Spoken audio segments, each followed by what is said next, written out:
Maggie looked at the key in her hand. It was a beautiful custom-made key that had a flower pattern on it. She never held this key before. Her husband, Peter, would have this key on him at all times, and he wore it around his neck. Before we continue, please take some time to subscribe to Dailydose, like, and share this video with your friends. Maggie inherited Peter's key when he suddenly passed away. The key unlocked his private office at home, a space that Maggie was never allowed to enter. The space was a private sanctuary for Peter, and Maggie never questioned it, although she eventually started to become curious and suspicious. Peter and Maggie built their marital house together. They designed it from scratch so that they would end up with a house to their liking. While designing the house, Peter insisted on having an office space. Maggie agreed because she thought she would be able to use the office too. But when they moved in, it became clear that Peter had no intention to share the office with her. Peter installed locks on the door and never gave her a key. Maggie did not dare fight him for it. After all, they had a big house. She could do her stuff someplace else. The thought of finally entering Peter's private space scared her a little. Peter was very protective of his office, and maybe there was a good reason behind it. Maggie was not sure she was ready for whatever was behind the door, so she waited until after Peter's funeral before she could check. Maggie held Peter's wake in their home. She stayed next to Peter's coffin the whole time. Eva, their only daughter, was working abroad, and when she finally arrived, Maggie asked her to stay until the funeral so she would not have to grieve alone. Eva was sobbing hard. Her last visit home was more than a year ago. She expressed her regrets and wished that she should have visited more. Maggie comforts her daughter and told her that it was okay. Although she did secretly wish Eva had visited more often, she understood that Eva had her own life now. As they walked through the house together, Eva and Maggie passed by Peter's locked office. Eva asked Maggie if she ever got her hands on the key. For some reason, Maggie lied to her daughter. "No, darling. Your father must have hidden it somewhere in the house before he died, but I haven't found it yet." On the day of the funeral, Maggie spots Eva crouched by the locked door. Her daughter was trying to pick the lock to Peter's office. Maggie told Eva not to bother trying to get in the office because the lock won't budge. As Eva looked up, she caught a glimpse of something around her mother's neck. Could it be the key? Eva asked Maggie again if she had found the key to the office, and Maggie said no. This time, Eva knew that her mother was lying to her. But what was in that room, and why is Maggie lying to her about it? Eva was desperate for answers, but now was not the time to confront her mother. They were about to bury Peter a few minutes from now. It was a beautiful funeral. But Maggie suddenly felt angry towards her late husband, but she knew it was not his fault that his death was so sudden. Still, she wished she was able to have a proper goodbye or that Peter left her a letter behind. Maggie knew she should open Peter's office and get things over with, but she was not ready yet. She was afraid that whatever she would find in the locked room would change how she would see her husband. She did not want whatever she would discover to ruin the memories that she shared with Peter, so Maggie decided to wait.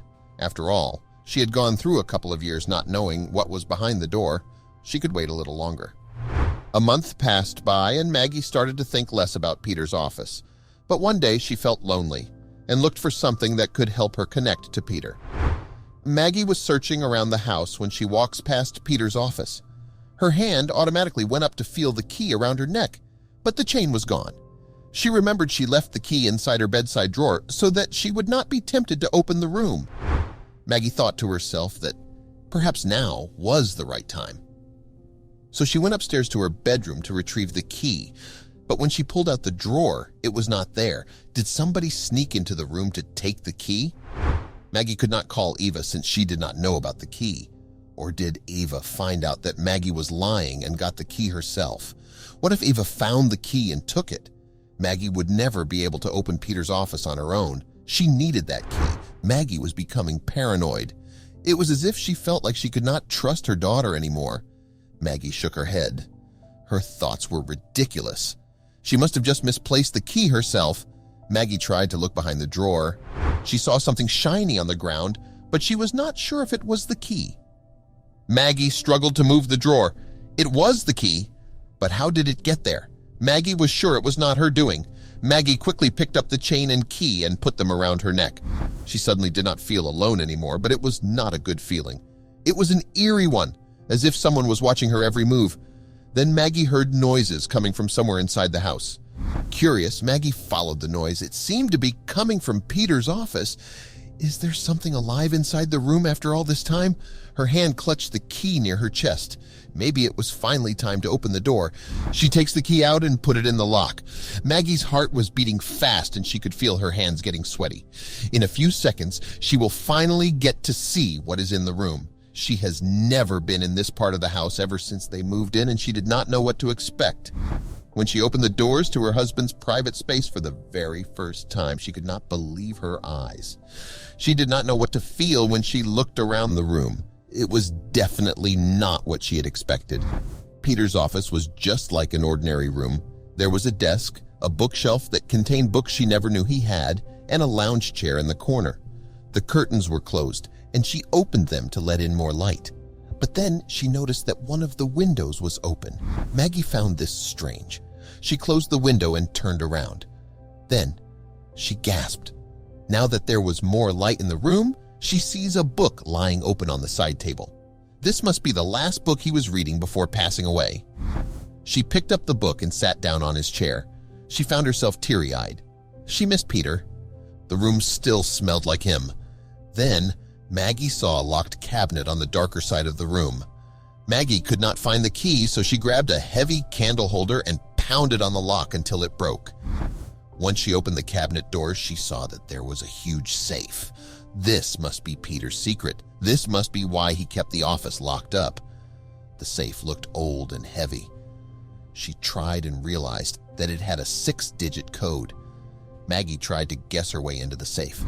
She tried out the important dates, their birthdays, their anniversary, and Eva's birthday. None of them worked. Maggie was feeling desperate again. The only way she could open this safe is if someone breaks into it. So she tried to hire the services of a locksmith. When the locksmith came over, he was surprised when he saw the safe. "This thing must be 70 years old." The locksmith had to take the whole safe with him to the shop because he needed tools that he could not bring to Maggie's house. Meanwhile, Maggie spent the time looking through Peter's things, trying to see if there were clues as to what the code was. She needed to crack the code since the locksmith told her he was not so sure that he could crack the safe. Maggie went through all the drawers in Peter's desk, hoping to find a clue as to what the code was. Later, she saw a little black box next to the open book that Peter had left on the table. Could the box contain something important? Maggie lifted the box and was surprised. It was very light. When she opened it, there was a folded piece of paper inside. It was a letter from Peter. It looked like her wish for a letter from Peter had come true. The letter started with, "My darling wife, if you read this, I will no longer be with you. I've seen this coming for a long time. You will probably find the safe and wonder what is inside. It will come as a shock, but I hope you can forgive me for this big secret." Peter then continued to write, "I will not make this harder for you than it already is. The code is 865203. I love you, my darling Mags." Maggie wipes the tears away from her eyes. Peter had seen his death coming but didn't even bother to warn her, but she could not really blame him. What was so important in that safe that he could not even tell her, his own wife? Now that she had the code, she needed the safe back. Maggie called the locksmith. Fortunately, he was not able to crack the safe yet, so he made arrangements to send someone to bring the safe back. Maggie paid the locksmith for all the trouble and had the safe brought back inside the office. Now that Maggie is alone with the safe in Peter's office, she suddenly felt very nervous. She puts in the code and hears a click. Maggie twists the knob and the heavy door creaks open.